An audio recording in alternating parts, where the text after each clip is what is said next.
Hello, everybody, and welcome to 3 Point Perspective, the podcast about illustration, how to do it, how to make a living at it, and how to make an impact in the world with your art. I'm Jake Parker. I'm Lee White. And I'm Will Terry. And all three of us are professional illustrators. And we've all been working for the last 25 or 30 years. We've worked with just about every major publisher in the business. And we've published together somewhere between 50 and 100 books. And we've all taught illustration at universities. Each week we pick a fascinating new topic in illustration and we battle it out and see who wins. Sounds good. Wow. All right. Well, today, before we get into the questions, let's just give an update on what you guys have been working on, where you're at with projects, and then move into answering questions. Will, you go first. This is the new year, isn't it? Brand new. This year's 2021. Wow. It's going to be awesome. It's already so much better. I know, huh? 2020. God, that was such an easy, low-hanging fruit for me to jump on you, but I'm not going to. I have no idea. 2021 is so much better than 2020, but yeah. I'm not going to go into why. What am I working on? I am working on some personal projects. Just finished some freelance, and we're working on the new children's book class. Working on my next follow-up workbook to my What They Don't Teach in Art School book. So I'm working on that and working on a game. What was the freelance thing? It was a couple of pieces in a textbook. Oh, okay, cool. So just a quick one. Nice. What about you, Lee? I have started on my next big project, which is the Slovember project that I started, which was Alice in Wonderland based tarot deck and project. And man, it's juicy. It's a good one, but it's harder than I thought because I realized two things: A, I don't know anything about Alice in Wonderland, and B, I don't know anything about tarot decks. And so it's so frustrating because like Slovember got here and, I'm sort of leading the charge on that. And then I'm like, okay, here we go. Wait, I got to read like this 7,000 page book. And then I have to understand a tarot deck. Like I'm not somebody who grew up with that. I've never even seen a tarot deck. So my whole month has been about research and about figuring out what these things mean, what the cards mean, and how to integrate Alice in Wonderland to a tarot deck, and what's important. Because there's those crazy people with I shouldn't say that. There's these people that who do tarot decks that like if I leave something off of a card that is really important to that community, they're going to be like, hey, you left off the sword or some other little symbol that has to be on there. So I don't know what symbols are. You can switch out and it's not a big deal, and which ones have to be there. So it'd be like doing 12 stripes on a U.S. flag instead of 13 or something like that. Exactly. It'd be like, wait a minute. You don't know. You're not an American. You can't mess up. And that actually brings up a good question, though. So you're not an expert, but you're doing a project. Do you have to be an expert on something to do it well? Yes. You don't have to be the expert, but you need to be smart about it. And so for me, what that's meant is diving in and reading the book a couple of times, not just once, but then also as I dive into tarot is reaching out to people who are experts and saying, hey, I have questions about this. What would you say? And that's what I'm doing now. I'm not trying to be a know-it-all myself. I'm surrounding myself with people who know more than I do. Do you think most artists err on the side of eliminating themselves from doing projects because they're not an expert? I think the opposite. I think most artists dive in and think, oh, it'll be fine, and then it's not fine. I mean, as I researched a lot of tarot decks and stuff from illustrators, and a lot of them were lacking in terms of like maybe they didn't cover the things that you need to have an actual functioning deck, or they didn't research how it's going to reproduce. We're used to doing publishing projects, which minimum size typically for me is 8 by 10, and then it goes up from there. But a tarot deck is like very specific. It's 2.75 by 4.75. So now you have a very limited amount of real estate. So that's one of the things I'm testing. I'm doing these test images, and then I'm printing them out at scale and saying, okay, that's small, like, okay, so maybe I take out more detail, or how do you deal with this kind of, reduced image size? What drew you to this? Was it that here is essentially a built-in like assignment that could be broken down into like smaller chunks with the tarot deck? Like you can make a tarot deck, but it's also like, I don't know how many cards are in a tarot deck. 78 cards, 78 22 cards. 22 major cards, and then 56. Yeah, so it's like, was that what it was that was appealing to you? No, what? So I was originally thinking I was going to do a children's book, and then I was going to Kickstarter it because I definitely want to do my own content. That was step one. Yeah. And then as I got into Kickstarter, I realized that a lot of the heavily funded projects, like I think I was researching like the most funded projects on Kickstarter, and 6 out of the top 12 were tarot decks. And so then I just got interested in the tarot deck, thinking, well, it just was intriguing to me. So as I started looking at it, I originally wasn't even thinking tarot deck, but then I thought, this is really cool, because the problem with a children's book to me is, it's a great project for a narrative story, of course, but the problem is there's a lot of sort of segue images, and the images are so specific that without the overall narrative, it doesn't have any life. In other words, you can't just take an image out and make a print out of it. Most of the prints I sell are just one-off images that I thought would be cool. They're not from my books, because people would just have to love the book. You know what I mean? Right. So the tarot deck, I started thinking about it, like it's 78 individual images that don't have to tie together with a narrative, but they can tie together with design elements, patterns, other things like that. But once you're done with the 78, then each of them can be sold as a print. It can be sold as a poster. It can have a pattern that you sell individually. And so it just kind of lends itself to how I wanted to work, instead of being locked into a narrative and telling the story over multiple images. Each one is its own, almost like a book cover. I love doing book covers for that reason. It's a one and done type thing. Mm-hmm. And this is 78 of them, Yeah. What I realized, Jake, is if we keep asking him questions, he won't ever be able to get to his topic. It's kind of like when you ask your teacher questions so that you wouldn't have to do the work in school. Remember in high school? When I had a shop class, we had this, all the students knew this little trick. If you asked the shop teacher how to do it, he would just do it. And while he's showing you, like, oh, you want to cut it like this and sand it like this. Yeah, this is me doing research. I'm doing research right now on how to do a tarot deck. So Lee, basically the other question I have, and I think a lot of people listening might actually be wondering this, is you're a children's book illustrator. You could be making money doing children's books. Why in the world would you? And I know you've been turning them down. Mm-hmm. So why not just get the sure thing? Like a lot of people, their dream is to illustrate a children's book, and you are turning them down so you can do a Kickstarter project. What the heck?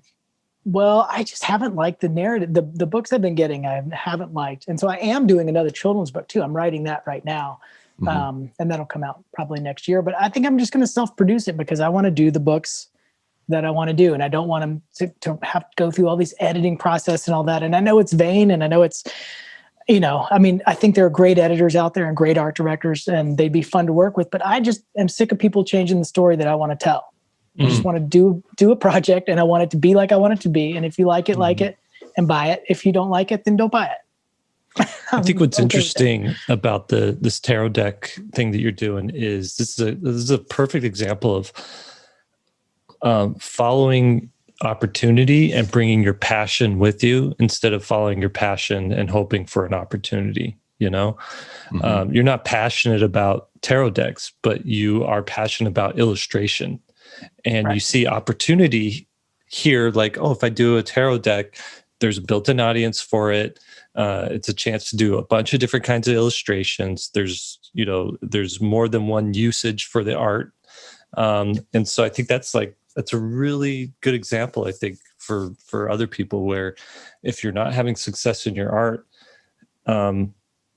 passion can only get you so far. There also the other element to success is opportunity, and when those two go hand in hand, that's when you see really successful people. I'm curious to see how it's going to work. It also gave me the benefit. One of the problems when you're doing a published book is the fact that it's under a non-disclosure agreement typically while you're working on it.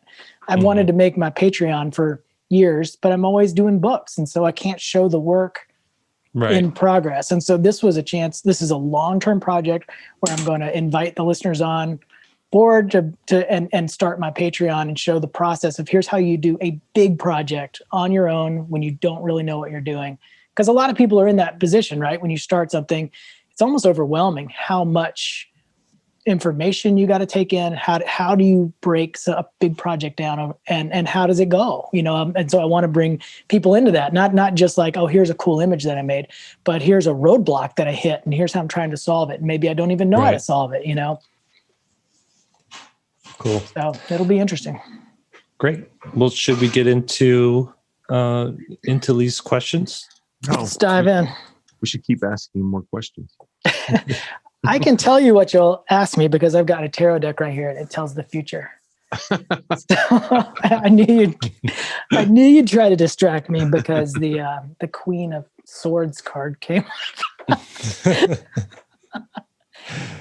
Okay. He's being serious right now too. I'll tell you this. I did the last thing about it. I ordered like 3 decks as research. And man, I ordered some pretty ones. They arrived in the mail. One thing that's great about these things is that they're their own little package. Like they have a box that they come in, and then the box opens, and then there's the card holders, and there's like a booklet. There's just multiple things. It's not just a book that you open, but it's this whole little package, and that appeals to me. And the ones I ordered were gorgeous. So the bar is already set pretty high. Yeah, I have one actually right here.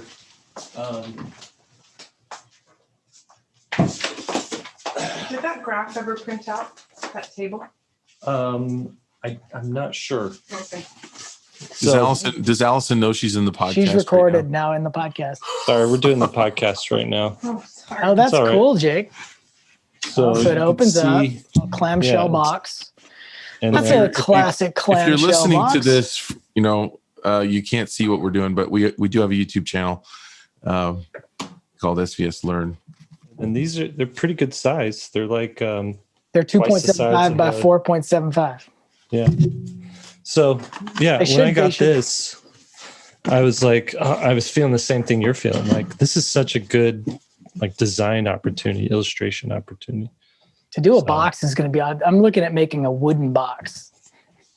This one it says 53 cards. So it only tells a portion of the future then.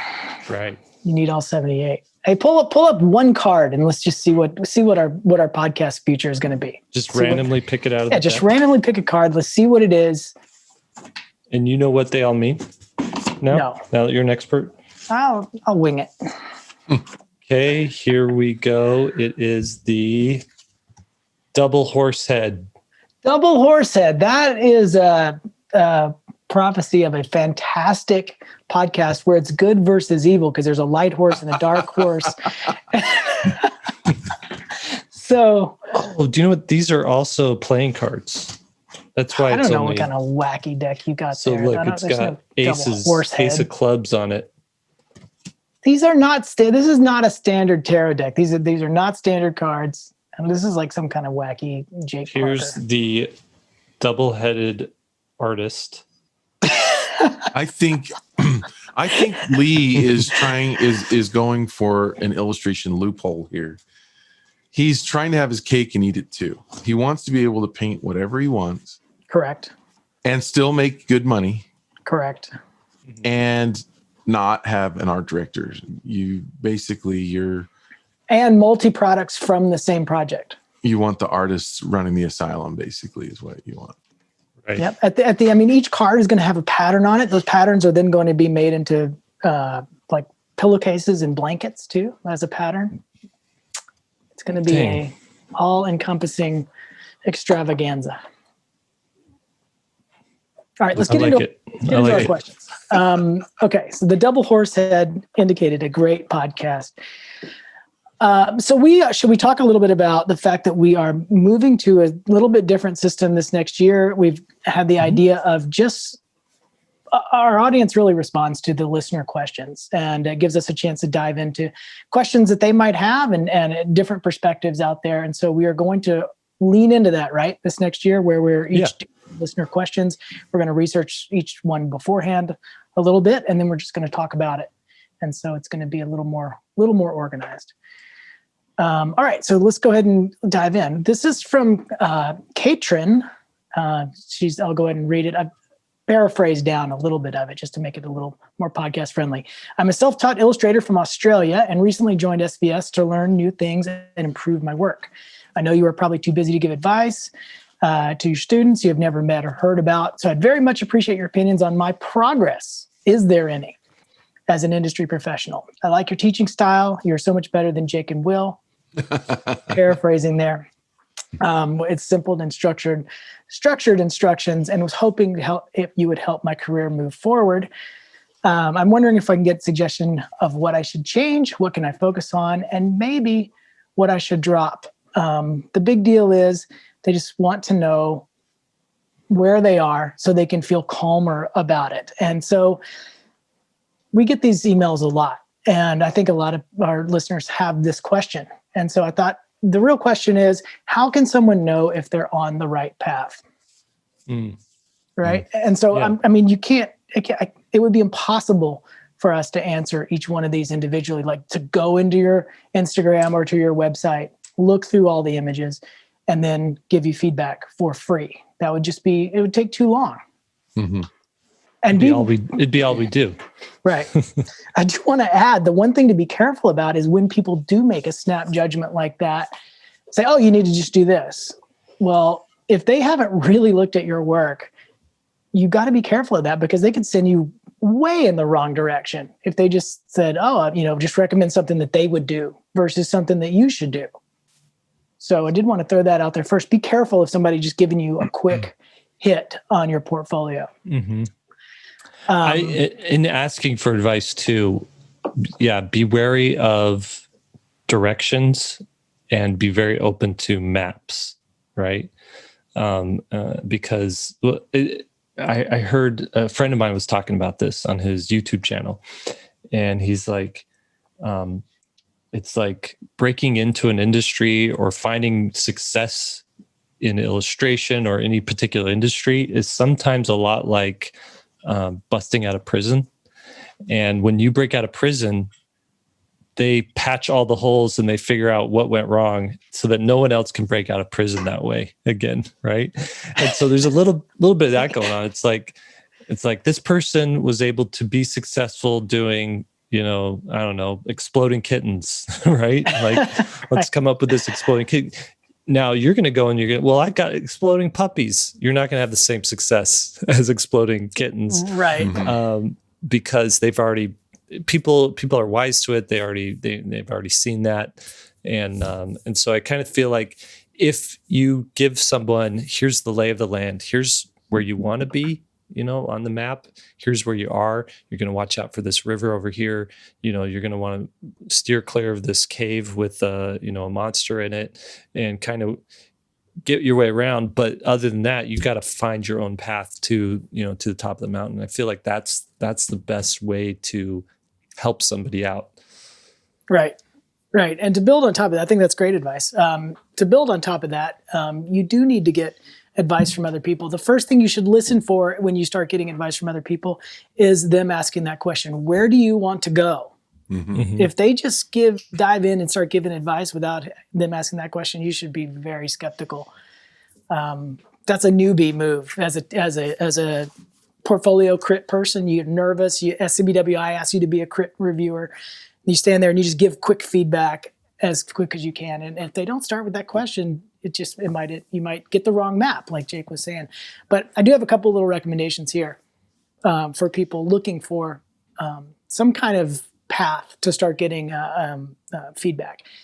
So post often on your social media. We talk about that a lot here, but you're going to start to get that feedback immediately anyway.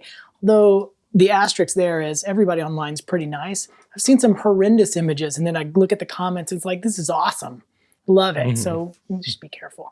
Mhm. The next step is get crits at local events. Like I did just rag on the SCBWI portfolio review, but it never hurts to be there. And what I do or what I recommend at an SCBWI review or any portfolio review is look for the common thread that people say about your work, not individual image kind of thing. If everybody's sort of saying the same thing, you have a good general idea. Here's the best way though: is take classes. This is the pro move.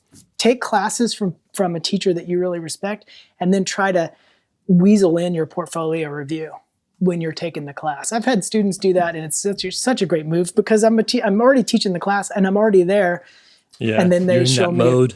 You're in the mode. I don't mind doing it there when I'm in that space. There's a context for it as well. Here's the new piece you asked for as an instructor. How does this match the other pieces I've done? Oh, now all of a sudden I'm giving a portfolio review and I didn't even know it. Pro move.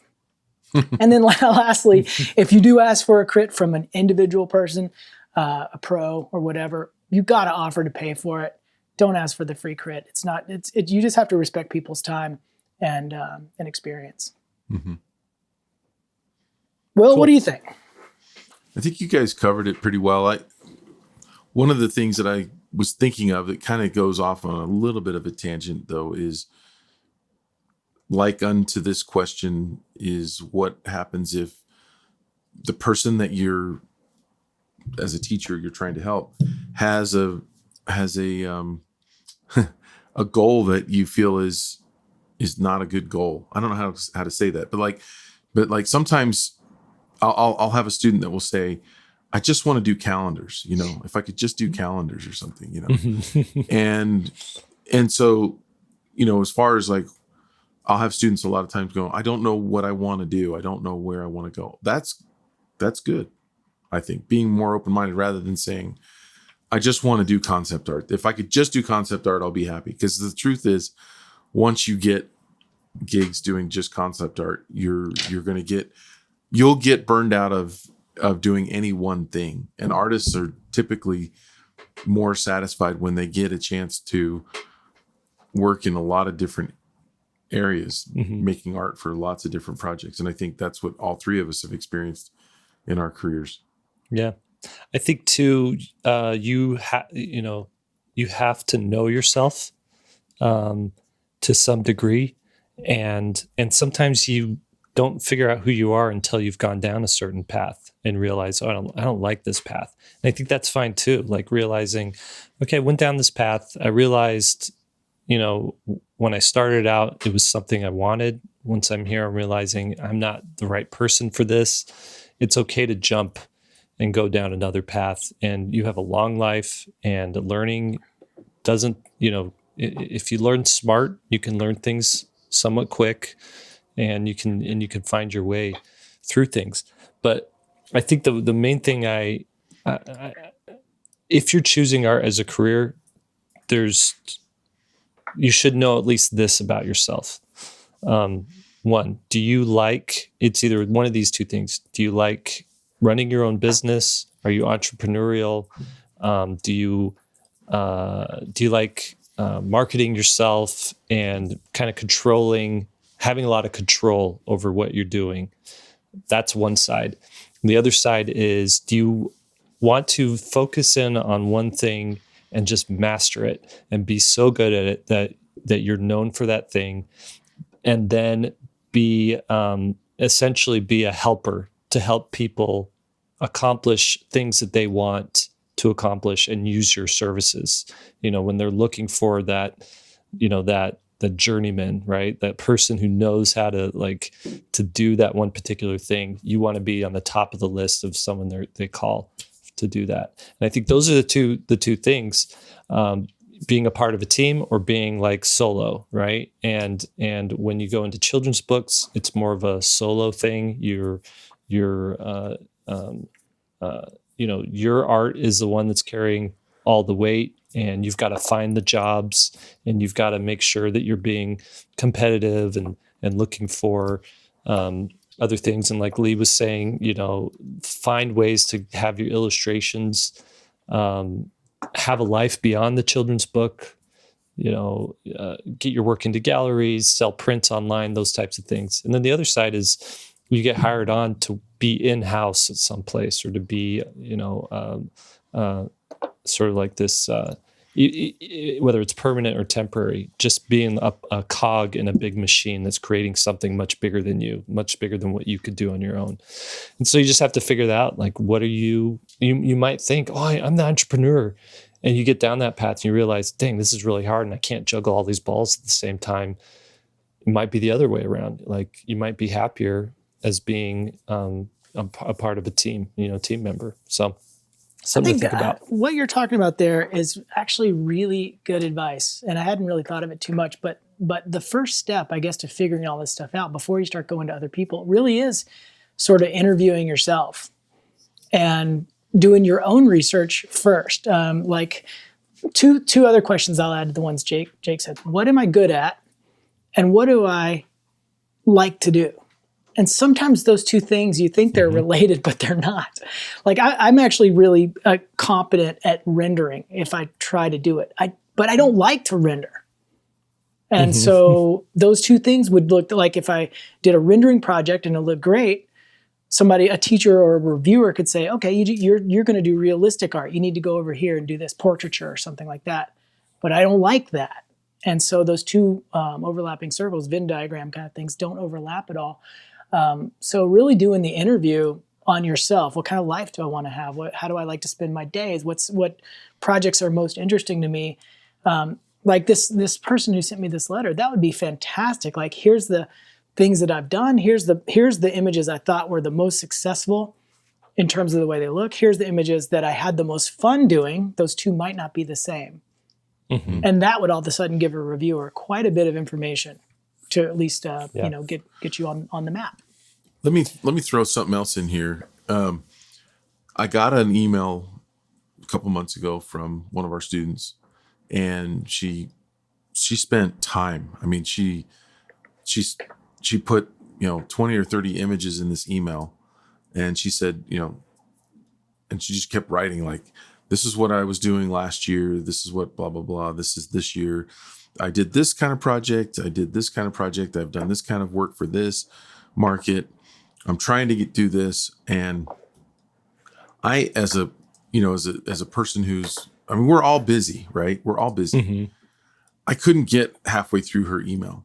It's too much. So it was too much. So I said, will you please give me 3 images that you really want critiqued? And this was somebody that I had been working with in the past, and I said, just give me 3 images, because this is going so many different directions. I don't know where to start. Just give me 3 that of where you want to go right now. And she cut it in half and gave me like 12. So it needs to be the elevator pitch, is sort of what you're saying, is like, you do the research, the broad deep dive for yourself. And then when you're selling it to the person who's going to review you got to give them the condensed version, right? Yeah. I mean, the thing is, for me to type back information to her without typing, a book, I got to be able to look at your art. And a good artist can give a critique and know what your work is about. I mean, I heard Milton Glaser came out to our school one time and said this. He's like, a good art director needs 10 pieces to determine whether you're a good illustrator or not. A really good art director needs 5, and a great art director needs 1. Yeah. So. You just, if you're going to someone that knows what they're doing, just give them a couple of pieces to look at, and they'll be able to give you probably better information than if you bombard them with a ton of stuff. What if, I'm throwing this out there, going to make more work for Will. I'm going to put this on Will. This is a Will job. But I wonder what would happen if we made like a single page document that is, here's what you give people to do a crit. Place 5 of your favorite images here. List 5 things that you enjoyed making about this. List 5 things that were the hardest part of this, or whatever that is. Could we come up with a single sheet that would orient people, at least to get them in the ballpark? Probably. All right, Will's going to do that. We'll include it in the show notes. All of a sudden, I got an assignment. How did this happen? That's We new should for have kept asking 2021, by the teacher way. questions. I'm gonna for 2021. I'm just delegating everything. Matter of fact, I'm not even illustrating that tarot deck. I've hired it out. That's funny. That would be fun to do, though, to have that, to be able, as a resource, to be able to give out. It would just be, now I realize that it's just such a wild card. Like, I mean, I think you're totally right, Will, is they could go totally the other way and give you 1,000 things to think about. And then you know, don't know where to go. All right. I think we've exhausted that one pretty good. Yeah, Just one more thing. It's so funny is that when I was teaching at UVU, I would have students come up when they'd be getting feedback, and they want to tell me their life story. You know, and I'm interested, but I have a whole class full of people that are waiting in line, and it's just so funny how, for some reason, they're and it's common to a lot of people. They want to give you the whole history on what they were thinking last year, 6 months ago, what they did last week, and now they're doing this, and so somehow that'll help you give them a better critique, but it doesn't. It's just. I think too, going back to the original question, am I on the right path or am I not? Mm-hmm. I think also there's a lot to be said for posting your artwork online and what kind of feedback you get. And, you know, if you're posting stuff and you get zero response or you get a very lukewarm response, that's a sign that you're not on the right path, that there's still some more work that needs to be done. Don't be discouraged, though. Yeah. But that segues me perfectly. Oh, go ahead. Sorry. Yeah, I'm just saying that's like your first phase of like figuring out where you're at. But go ahead. That leads perfectly into my 4 steps to know if you're on the right path. I've already step number 1. Step number Post 1. Post it online. No, I've already. We've gone over this in other podcasts, but I'll just mention it here because it's an easy 4 to remember. Step 4, are you on the right path? 4 steps. Step number 1 is you start getting noticed without solicitation. You're not asking people, hey, what do you think of this image? You post something, people notice it. You put something up in class, everyone gathers around it. That's kind of the little hallmark that I start to look at. Without the teacher also pointing it out, hey, what does everyone think of this one? That doesn't count. It's when people just naturally gravitate towards the image. Step number 2 is you start getting recommendations. And that's a big one because teachers will start recommending you. Friends will start recommending you. Hey, did you see this job posting? Blah, blah, blah. I think you'd be good for it. You start getting those little hints, and you just got to pay attention to little things that people are saying like that. Next step, and this is a big jump, you start winning things. Oh, you entered a contest and now you're first, second, or third. Oh, now you actually got first place. Or, you start getting some kind of notoriety like that. And then the last one, and it's the most crucial, is when people start actually paying you some kind of money to do something. Because that means people really like the work. If they're going to trade money for the artwork, that means they're not just giving you lip service. Yeah.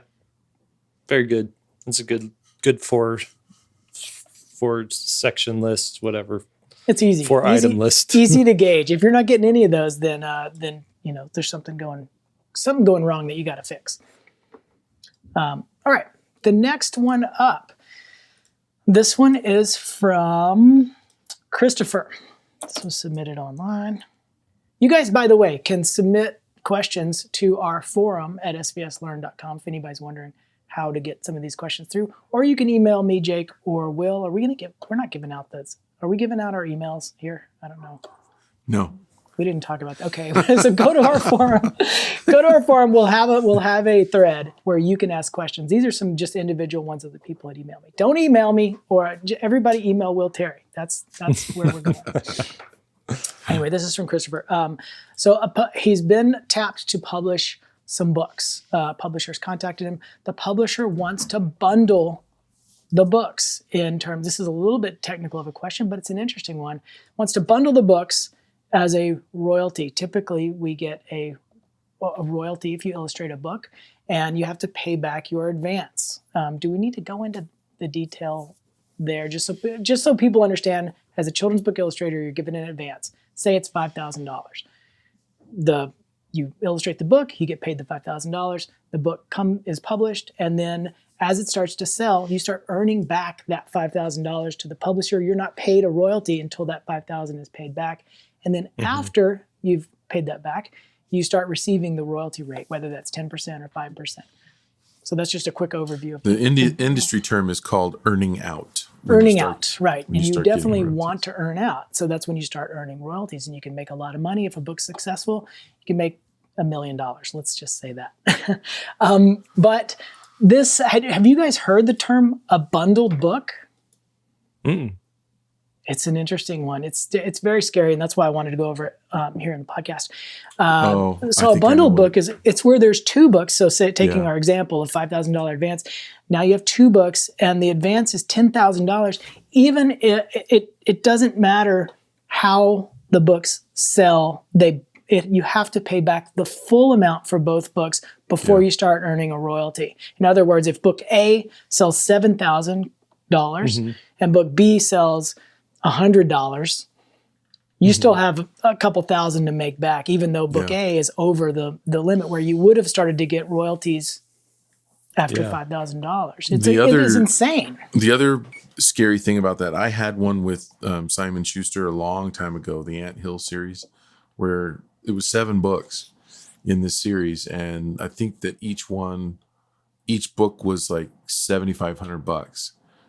So 7 times 7, it was like $50,000. And I was thinking that, it was doing one book back to back, or it was going to take a couple of years to do them all. And I would mix other projects in there. But when I got my advance, I got like $25,000 in the mail when I was thinking I was going to get $3,500 or something like that. And I thought there was a mistake. So I called the editor, and she's like, "No, that's you signed a contract for all 7 books, so we're paying you the advance on half of the advance. You get the other half when you're done with all 7." So the problem there, you can probably imagine right away, is you have to be good enough with money to realize you've just gotten paid for work that you aren't going to be doing. Some of that work you're not going to be doing until the next year. Wow. And it's really hard for most people to set money aside, which we had bills. We had some debt at the time. So, of course, we paid off our debt, and we got some nice things that we wanted. And pretty soon I was doing each job for half price after that, because that money was gone, right? So half the advance of all the books was gone. And now each time that a new book had to be started, I was basically working for half, right? And you weren't going to see that money until you finished. Right. Oh my gosh. All of them. And so, and I have another friend that happened to also, that Guy Francis, I'll just mention him. That's a tough one to deal with Clark the Shark, where he got a huge chunk and didn't know he was getting it. And then, How would you do that now? If say you got the 7-book deal, they give you the big advance. Would you do something different, maybe to save? I would now. What I think I would do now is go to the bank and open a separate bank account. But I'm in a situation where I also wouldn't rely on that money right now. You know what I mean? All of it, and could let it sit there, and just say, look, you haven't earned this money yet. Pay yourself out of that account every time you do a book. Would be the responsible thing to do. But how many of us can do that? Oh man, yeah. And situationally, like you said, I got debt. I mean, wouldn't it be better to pay the debt? That would be a really hard one. Yeah. For most people, especially illustrators, where we don't get that big lump sum that often. Yeah. So you guys have never had a book bundled like this, though, where you have to earn out for 2. Would there be any benefit for doing that? I didn't get any royalties on those anthills because the first 3 sold really well, and the last 4 didn't. So that was a bundled kind of deal. Yeah, the last 4 were like a boat anchor for the others, That's exactly sort of the situation that I'm seeing more of as I started to research it and look into it than the other way around. The benefit for a bundled book for an illustrator would be one book does fantastically well and the other one doesn't at all. And so book 1, super earns over what book 2 would have anyway. And so maybe it outsells it. But wouldn't book one get that royalty anyway? So I just don't see where the benefit. They account for each book, and you can see it on your statement. You can see what each book sold, how many, the quantity, what the royalties would be. And on mine, I could see the first 3 books were earning royalties, but they were paying for the losses on the last 4. So that's brutal. I never saw those royalties because it's fair. In my opinion, it's fair. It's a deal that there's nothing hidden. You see it in your contract. Let me ask you this. If given the same offer, would you ask for separate terms? What are illustrators supposed to do? Okay. So at the time when I got that deal, it was great news. That was really good money at the time for me. They were readers. They weren't full picture books. They were easy to do books.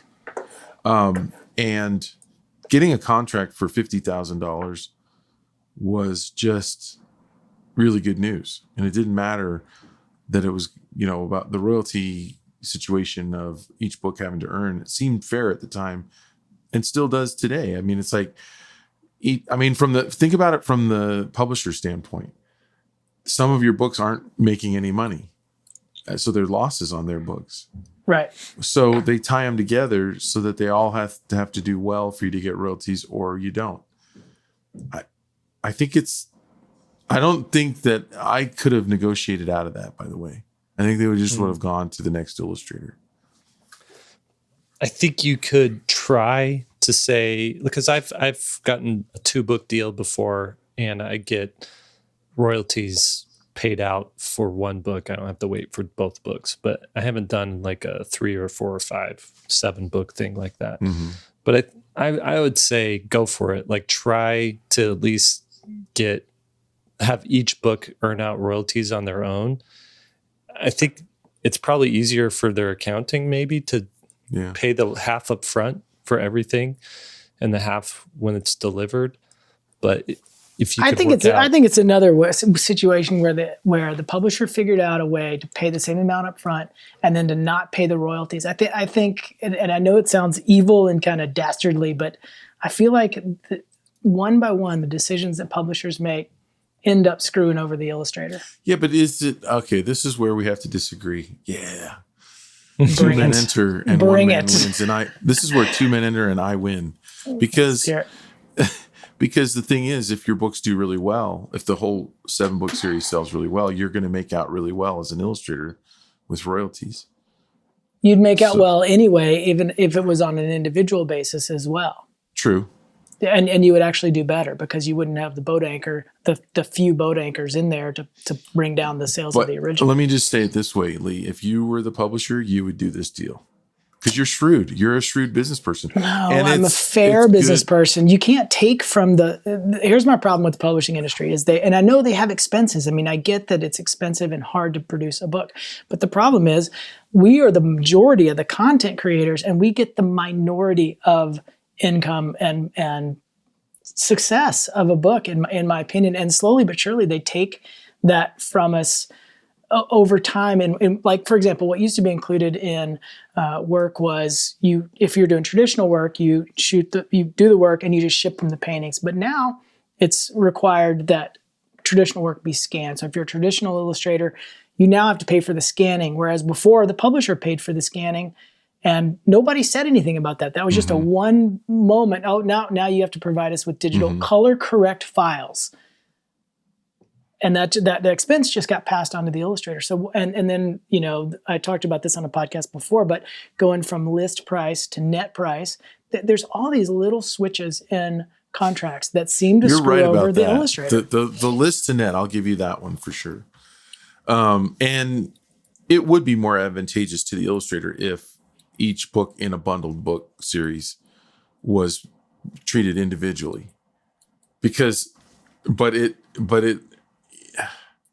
yeah, I see what you're saying, but I don't think it's a right or wrong. I see it as that's conceding to my victory. No. I think most illustrators would be so happy to have that contract that they're just going to. It's true. This is a great problem to have. Maybe what you do is, if it's a 7-book thing like that, you say, let's do a deal for the first 3, and then we'll come back and do a deal for the next 3 or 4 or whatever. I like that. Mm-hmm. I agree That with might be a Will's. way to I do wonder how much flexibility you got, but I also agree with Jake is it never hurts to go back and try to weasel. I think the ultimate, the takeaway here is don't do it if you can get around it. And so push back a little bit and see what you can get. And if you know, depending on your circumstances, you may have to take the bundled deal anyway. I agree with that.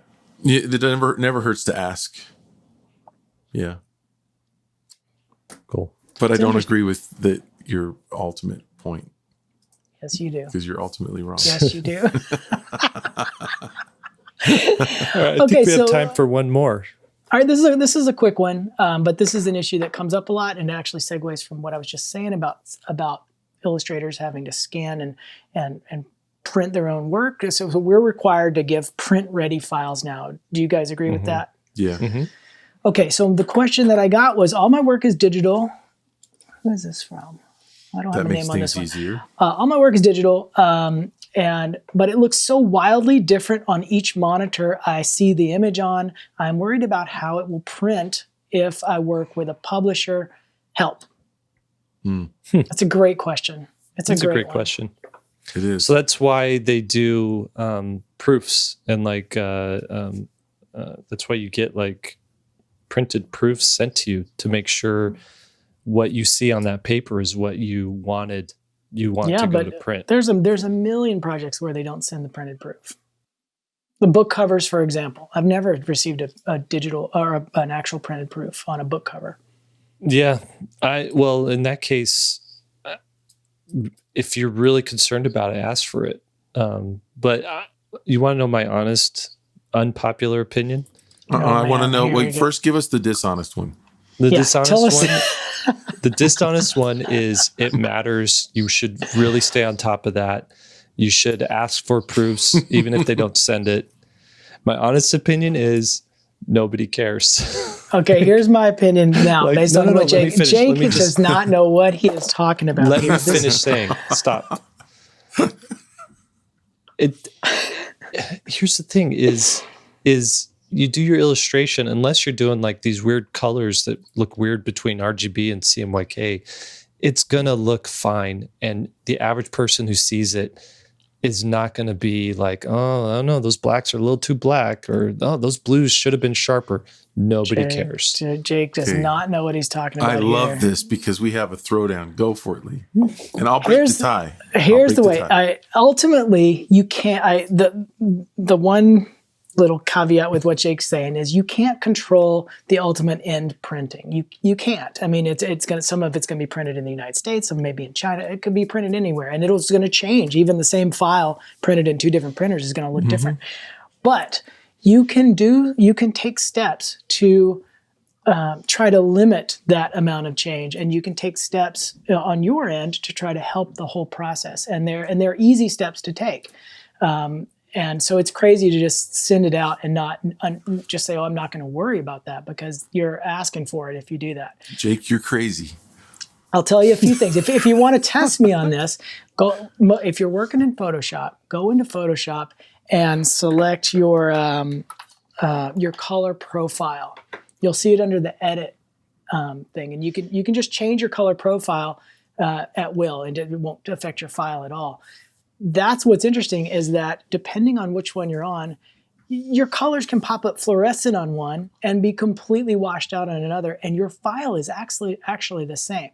So depending on which profile you're making your image under, you could be wildly swinging the values in one direction, or wildly swinging the saturation in one direction, and you don't even know it. So you need to have some kind of standard baseline, and the standard baseline for publishing is the Adobe RGB 1998 color profile in Photoshop. That is the most stable profile. A ton of different printers have recommended the same profile. So when you're in Photoshop, or you're scanning stuff into Photoshop, if you work traditionally, go to Edit and go to Convert to Profile and pick that profile. That's going to give you a stable base.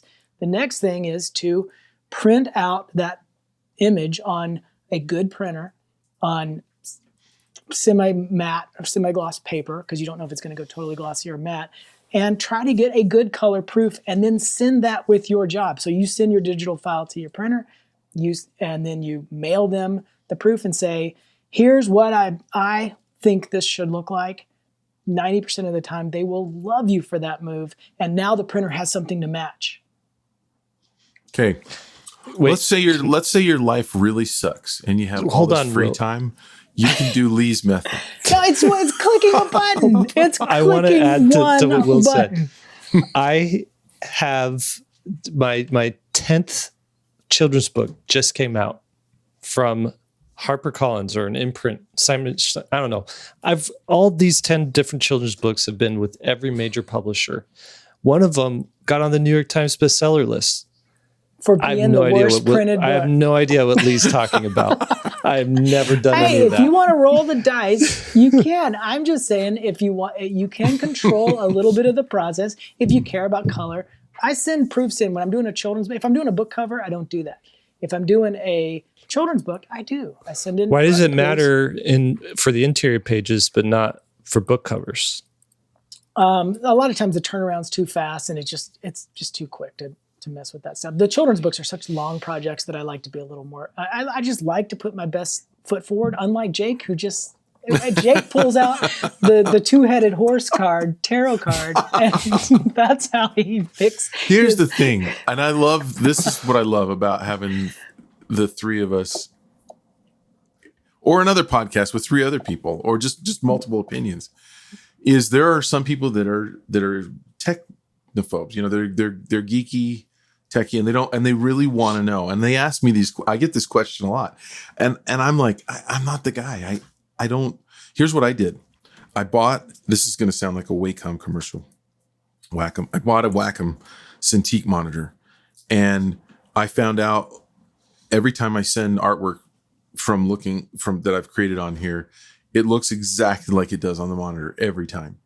And I've never been surprised. And so when people ask me this question, I'm like, go get a Cintiq monitor. That's my answer. I mean, like, I don't do anything. Are very, very accurate. With but really I've good. noticed that on the iPad Pro, the color's way off. I love working on the iPad Pro, but I don't trust it for color. Mm-hmm. You always bring it into Photoshop when you're done. And I'm like, whoa, I don't, and most of the time I don't do color on it anyway. But when I have, I'm always surprised. And it always looks really weird. I'll tell you my poor man / Jake's version of how I do this sometimes is if I'll print one, if I'm not on my studio monitor, I'll basically make a piece of artwork, say it's on my iPad, and I'll send it to my wife. I'll look at it on a couple of different monitors, like my laptop, her laptop. And as long as it might look different, but as long as it looks good on them, I'll let it go. I see. Okay. But don't just use one, because yours might be wildly off. And I do, like, between my Cintiq and my Mac, there's a little bit of difference. So I'm always switching back between those two. And then I'll do one other thing. I have Dropbox on my phone. So as soon as I save a file, I'll open it up on my phone and look at it small. Yeah. And that not only does it like you can kind of see color variation, but it makes you realize like what's the instant like read on your image, and if that's getting lost or if it's clear, just seeing it small like that. That's the other thing I was thinking too. It's like I would say 90% of my work hasn't been printed. It's just been posted online.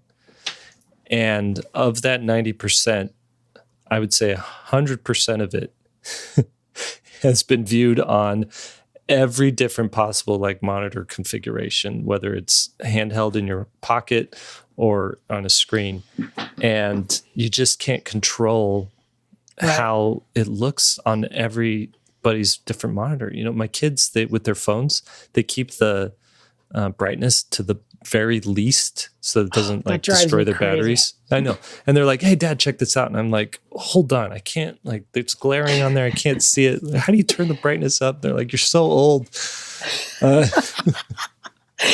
So can I tell our listeners 2 pro moves that they can do here? Yeah. I used to do that. I don't do this one anymore, but this is a nice little move. if you're sending a file digitally and not giving a proof and all that stuff. I used to make a little bit of extra canvas space on the bottom, and I would just do a 10-step scale, black and white scale going from white to black. And I would tell my client when they're viewing it that they should be able to see all 10 steps. And sometimes that when they, if it gets there and their monitor is too contrasty, it'll like gum up those last four. It'll all be black at the end of the scale. Like they're actual squares? They're the actual squares. Yeah, just 10% increments. And that way they know, hey, my monitor is screwed up and I'm not seeing the right thing if I can't see each square. Sometimes their monitor, like you said, is too bright. That is a pro tip. It's pretty good. And the next one is typically when you get something printed, if you are sending a book cover in or something like that and you're not going to do a printed proof, typically things print a little bit darker than you make them. That's due to dot gain and some other physical stuff you don't have to worry about. So if I'm sending a book cover in, I get it to how I want it to look on my monitor, and then I lighten it in typically the midtones about 10%. Just kick it up a little bit. I use curves. You can use levels too, but I'm more comfortable with the curve because I can control the curve a little bit. But I've never had something come back when it's printed and said, "Oh my gosh, they made it too light." But how many times it's come back and it's been too dark? A ton. Yeah. Ton. Yeah, that's a good call. Interesting. Well, now you guys know that I've kind of become the advocate of the listener more than you guys. You guys don't care about our listeners as much as I do. And one of the things I think some of them are thinking if they're working traditionally is we're only talking about digital, but is this a place, can we answer this? Like, what if I'm sitting here listening and I'm thinking, well, that's great if I'm digital, but now I work traditionally and I got to send in these files that are ready to go. What are my options? It's the same options though. You got to scan them in. What? You gotta have Where the do you right scan color them? How do I scan them in? What? Who's sending in artwork nowadays? You can't. That's listening to this podcast. They won't even take it anymore. Here's my recommendations there, and this is from talking to our producer David, who's now shooting my artwork because even though I can do that step, I hate that step. And he's a photographer; he's good at it.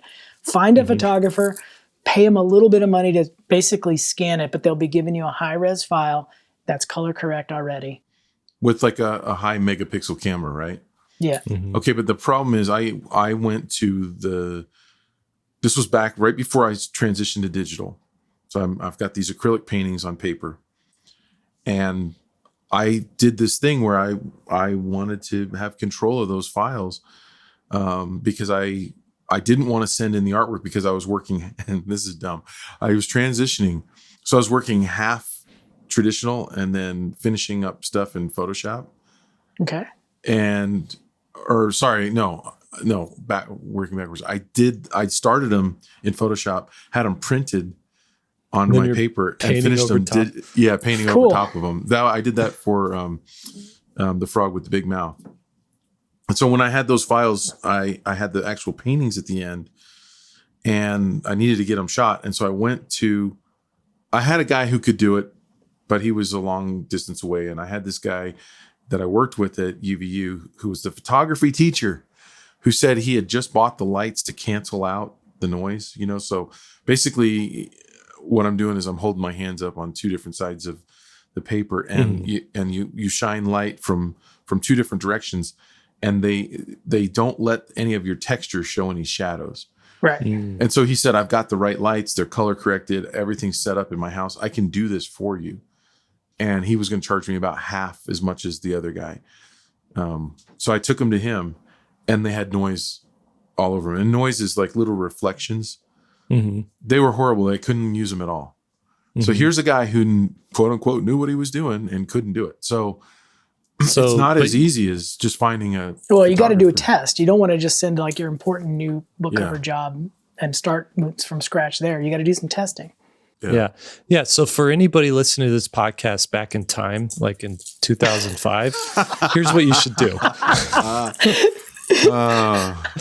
There are people that work traditionally and they do stuff that they don't feel like they can do digitally, and they want an original to be able to sell. And I'm totally fine with that. And if you're planning on making this a career and making reproductions of it, and that's going to be a part of your income, invest in a scanner or invest in a camera setup and learn how to do that stuff. You have to become just technical. find the person that can do it for you. Yeah, there's the three budget it options. out. It's tough though. I want to add that no matter which option you choose, if you're doing traditional, this step will always be a headache. Yeah.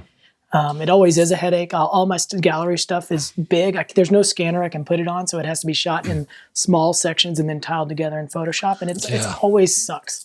However, scanning watercolors never works. If you're out here in Utah, Mike Snelson's Photocolor Lab, holy cow, that guy is good. And that's the other guy that I didn't drive to that one time. And our podcast is sponsored by Mike's. No. I want you to know, I sent those files into my publisher, and they were like, "Wow, these are amazing," And they were every time but he knew what he was doing. So what you guys are saying, if this is going to be your thing and you're working traditionally, you just are on a search to either learn how to do it yourself and buy the equipment, or find the person that can really do it. But it's not just anybody with a good camera. That's very true. It's a good point. Yeah.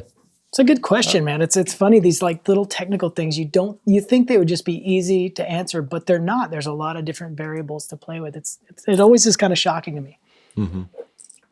The detail.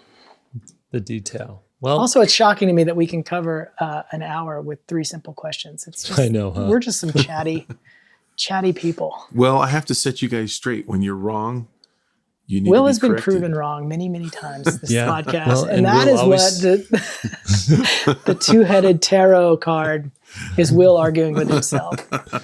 Did the two-headed tarot card have like a third head sticking out somewhere? That was Will's. You guys got to watch our YouTube channel if you haven't seen it, because then you can see all this stuff that we're talking about. The tarot it's card. Society of Visual Storytelling on YouTube. Yeah. You could see me getting up and walking around my studio and coming back when it's my turn jumping to up talk. to get to the top of your bookcase. It doesn't look as tall as it is until you're standing by it, huh? Yeah, that's for sure. Well, I'm going to take us out. Everybody, thank you for joining us today for the 3-Point Perspective podcast. It's made possible by SVSLearn.com, where Becoming a Great Illustrator starts. Seriously, go check it out. There's tons of good quality classes there, taught by us, taught by other better teachers. There's some good stuff. So go check that out. And we have a free trial, so you can decide whether or not it's for you or not. Regardless, today your hosts have been Will Terry, Jake Parker, and Lee White. And you can find us on Instagram. Will Terry's account is at Will Terry Art. Lee White's account is at Lee White Illo. And my account is at Jake Parker. And we're pretty active on Instagram, so go check it out and see what we're doing over there. Podcast is produced by Daniel too, so special thanks to him. He handles everything behind the scenes here in regards to the podcast. Special thanks to David Broad, who is our SVS producer, and for all the help that he does, and to Lisa Fott for her work for SVS and getting the word out and handling all of our social media. So if you like this episode, please share it around. You can subscribe to it on your favorite podcast listening app. And wherever you do listen to it, please leave a review. We read them. We love them. We like hearing what people think. We like hearing what you don't think. It's always fun reading a negative review. We got to do those again a little bit more. We did those last year. We should. They're always funny. We should. Next episode. And if you want to join in on this discussion, maybe you have an additional question or another answer that's different from what we gave. Go over to the SVSLearn.com forums, log in over there, free to join, and there's an episode thread just for this episode, so you can go there and let us know what you think. And I think that's it. Thanks, everybody. We'll see you next time.